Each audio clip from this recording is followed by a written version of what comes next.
Hello everyone. तो आज हम आपको आपकी पहली बुक जिसका पहला लेसन है माय लास्ट टचेस को पढ़ाने जा रहे हैं, जिसको लिखा है रॉबर्ट ब्राउनिंग ने। रॉबर्ट ब्राउनिंग, तो चलिए वीडियो शुरू करने से पहले थोड़ा हम रॉबर्ट ब्राउनिंग के बारे में बता देते हैं कि रॉबर्ट ब्राउनिंग का जन्म 1812 में इंग्लैंड में हुआ। इंग्लैंड में एक ऐसे परिवार में जो पहले से ही कविताओं के बारे में खूब जाना जाता है।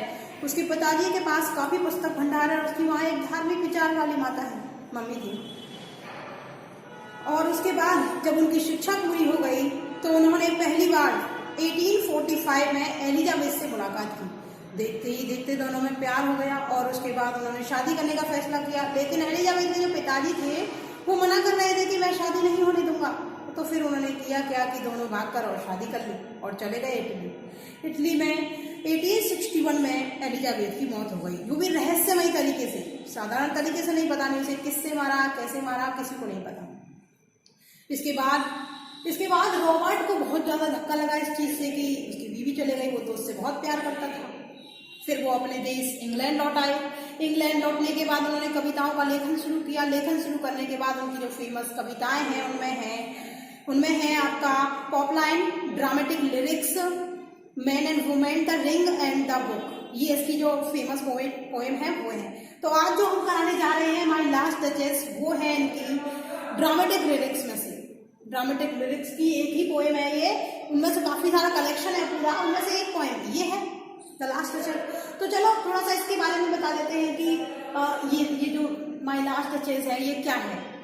तो देखो, माय लास्ट टचेस का मतलब होता है मेरी पिछली, डचेस मीन्स रानी, मेरी पिछली रानी।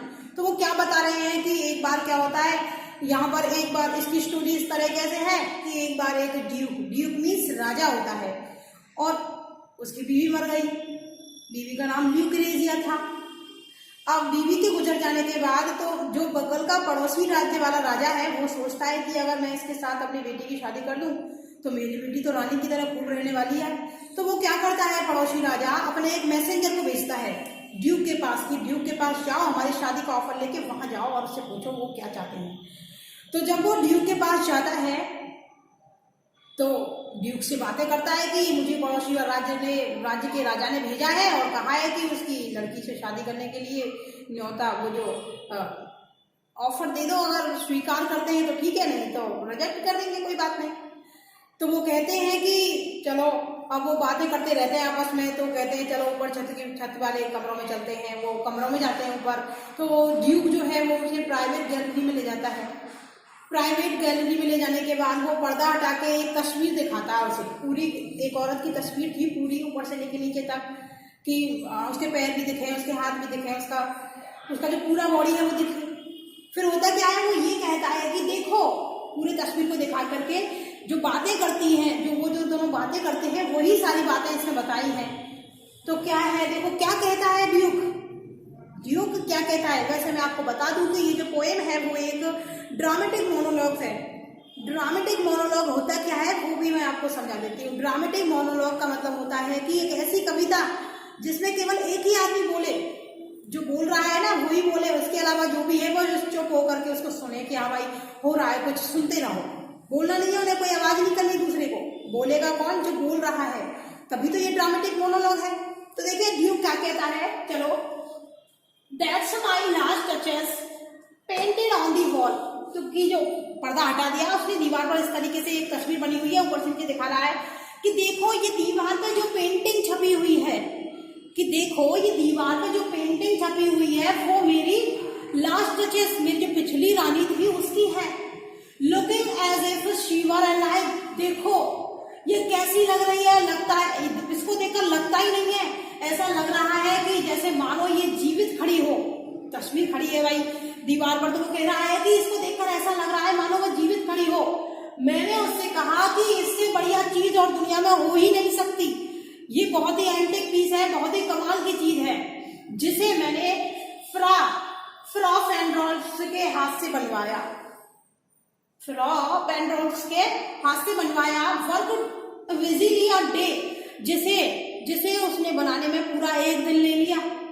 एंड देयर शी स्टैंड, और फिर इसको पूरा बना के यहाँ खड़ा कर दिया, तैयार कर दिया। ये तस्वीर अधूरी नहीं है, ये पूरी है। ये तस्वीर क्या है, देखो यहाँ लिखा हुआ देयर शी स्टैंड, और यहाँ पर इसको पूरा खड़ा कर दिया, और कैसे खड़ा कर दिया, जैसे ये बिल्कुल जिंदा खड़ी हो, लगता ही नहीं इसको। Will it please you sit and look at her, तो वो बड़े प्यार से कहता है पैसेंजर से कि चलो आओ, आकर बैठते हैं और फिर बातें करेंगे इसके बारे में, देखते हैं ना।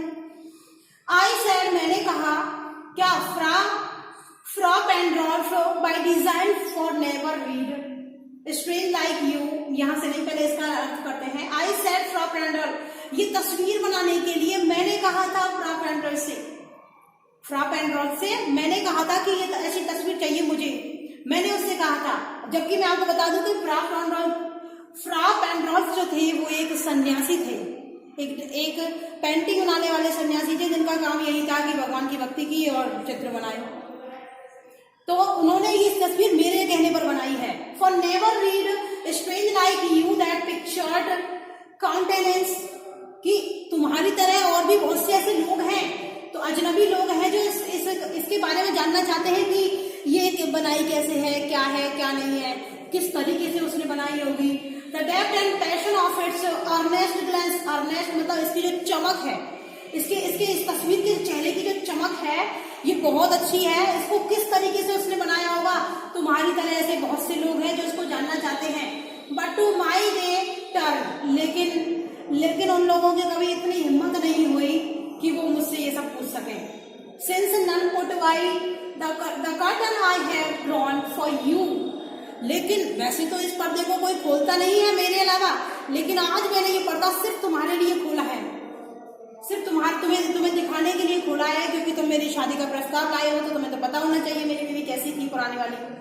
तो but I am ashamed as they would ask me, वो इस तस्वीर को, तुम्हारी तरह ऐसे बहुत से लोग आए हैं जिन्होंने मुझसे इस तस्वीर के बारे में पूछा है, पूछने की कोशिश की है, पूछा, लेकिन इफ दे ट्रस्ट, लेकिन वो डरते हैं, इसलिए कभी उन्होंने पूछा नहीं था, कि मुझसे हिम्मत नहीं कर पाए मुझसे पूछने की कि ये कैसे है कैसे नहीं है।